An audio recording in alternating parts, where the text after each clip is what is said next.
One approach that staff will find really helpful when they're working particularly around non-accredited learning is something called RARPA. It's been around for a long time. It stands for Recognising and Recording Progress and Achievement, and it's a 5-stage approach. And I'm not going to rely on my memory. I'm going to read the 5 stages.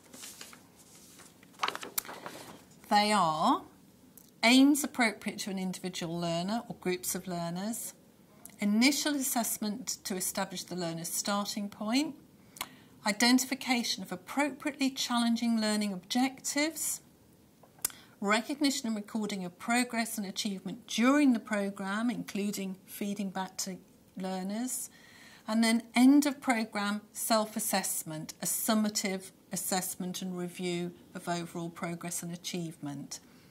There. But that's potentially subject to a lot of personal input. So although it's a really good process, it's what good teaching and learning is all about, it also needs to be subject to the same rigour, to the same quality assurance as all other aspects of learning programmes. So we identified colleges that were doing this well and said to them, what are the criteria that you use to know that your RARPA provision is actually good? And how does that fit with your quality assurance system in your own organisation?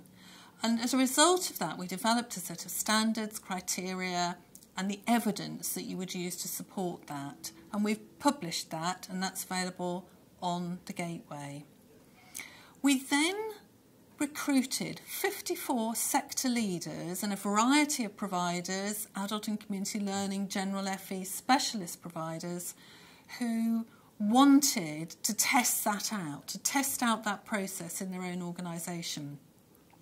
And they have worked in a very short time with a lot of staff. 700 staff self-evaluated the RARPA work that they're currently doing.